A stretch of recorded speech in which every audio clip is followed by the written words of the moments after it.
guys, here with Cadma here from Benton Apple TV. We are down here, of course, at Big Apple Con, and you won't believe it, I am here with the one and only Kathy Valentine from the GoGo's. Oh my God, I'm very excited. Thank you. I absolutely thought it was absolutely phenomenal. Ivy had reached out to me and told me that there's a couple people going to be here. She had mentioned you, and I was just like, I'm in, no questions asked. I actually left work, came all the way here just for you guys. I love that. Oh my gosh. So one of the things I wanted to talk about is, as a nerd, as much as I do want to talk about your music career, you had a beautiful, amazing music career. What really pushed you, I guess, into going down this lane for music, and then now you're kind of just doing your own thing? Well, I've been playing music since I was 15 years old. As soon as I started playing, I knew that that was how I was going to make my way through the world. I just thought, this is it for me. And it's pretty much, I've been in bands nonstop. I mean, the GoGo's is the only famous one, but I am always playing. I've not been in a band until COVID. It was the first time I wasn't actively playing in a band. So it's kind of just something I love, writing songs. I play guitar, I play bass in the GoGo's. Right now I do a lot of producing and making stuff in my home studio. And it's just something I love. And I wrote a book too.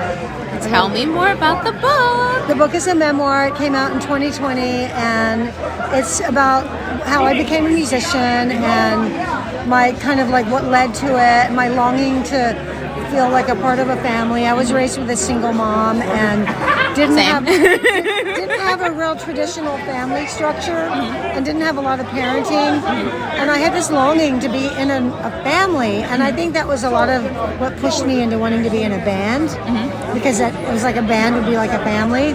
So that's kind of been like one of my driving things my whole life. And obviously I know differently now. A band is not a family, but it can feel that way. I definitely do understand. Obviously, I've never been in a successful band, but growing up, I did have the same similar unsteady structure growing up, and I did turn to music. So for a while, I was playing the guitar. I wasn't supposed to play the guitar. My parents put me in there for piano, and I snuck in and forged their signature and told them they said I could play guitar. Bought my own guitar, hid it in my closet. Oh my God, let's be in my new band. Come on. Until I think one Christmas, my mom came home early, and she's like, "Where did this go?" I was like, "Oh, this has been here for months.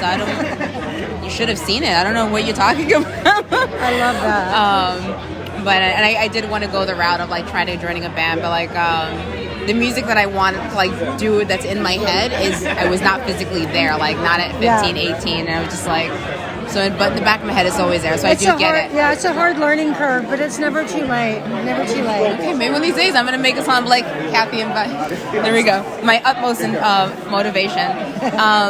So now I have to ask you my quirky questions. I ask everyone quirky questions. Do you like comic books? You know, I loved comic books growing up. And what did you like? I started out with all these weird white people comics, like Richie Rich, the rich little rich boy. Oh yes, Richie Rich.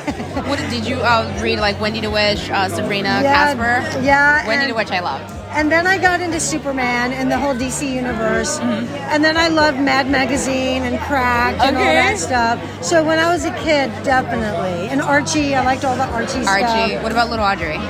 I did like Little Audrey and Little Dot, I think. But that's so awesome, so cool. A lot of times when I talk to people, the cartoons and all the comics that I was interested in, they're like, really? And I'm like, yeah, this is good concrete stuff. This is the basis before I even branched out to my DC world and all that other stuff. Yeah. So you said you wrote a book. So what kind of books do you like to read?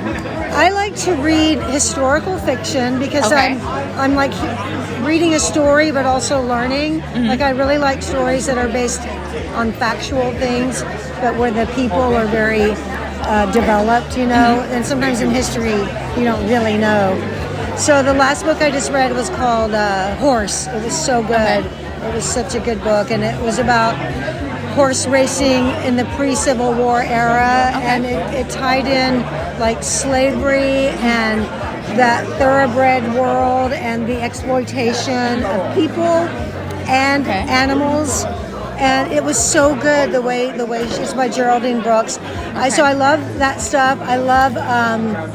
I don't like memoirs. I wrote a memoir, but I'm not crazy about them. I wrote a really good memoir. It's called All I Ever Wanted, but I wrote it to be not like what I don't like. Like I made it. That's fair. That makes sense to me. Fast paced, no bogging down, no big long boring stories. It's just like all the juicy stuff. I definitely get you. But that's so amazing. How long did it take you to like put that book together? Because I like to write myself, but I'm so all over the place when it comes to my writing, and then like I find it takes such a long process to get it done. So to sit there and like write about your life, like how long did that take? It was like the best therapy I've ever had. The best. I mean, it was really therapeutic and healing, and it took about 3 years. Wow. But for a lot of that, I was kind of getting to know my dad for the first time, so I took a break. So yeah, and I have a Substack now, which is like a writing platform where you build a community of readers. Okay. And it's under Kathy Valentine. So I've been keeping my writing up through that and building up subscribers, and that's really cool. It keeps me accountable and keeps me writing. That's true. Not so random like what you're talking about, you know, because I can be like that too. So like I've done my little publishing, like self-publishing, but that's only because it was like on my bucket list. So I was like, this I want to get done.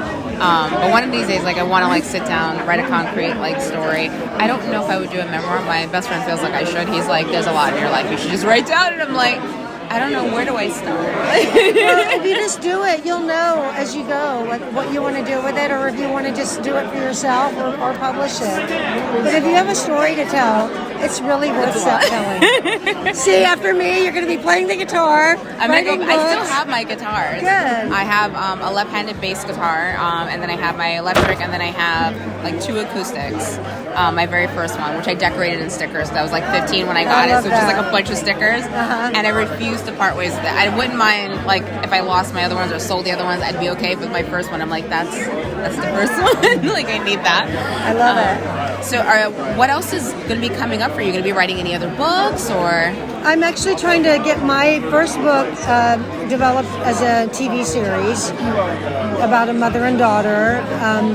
I'm doing that, and I'm trying to do a solo record, and I have a band in Austin that's all female. I love Austin. Yeah, that's where I live, Austin, Texas. Oh my God, I'm very jealous because you guys have amazing tacos. Oh yeah. I was there, I think, maybe last year, a couple of months ago, and it was my first time out in Austin. I had gone to Dallas. Dallas is nice, but when I went to Austin, I was just like, Dallas, move over. No, this is my place. It's a great city. It's really good, and so I have a band there, and we play, and we're going to do a record, and doing my Substack, and you know, I'm on social media a lot, on Twitter and Instagram, and I do it all myself. So I don't like elitism. Letting someone else. I don't like pedestals. I like being real and having the people that want to interact, that are interested in me. I feel really grateful when anyone's interested in what I do. Well, that's fantastic to hear, because sometimes like just on the fan level, when I'm like, oh my God, and then like I want to like say something, and I'm like,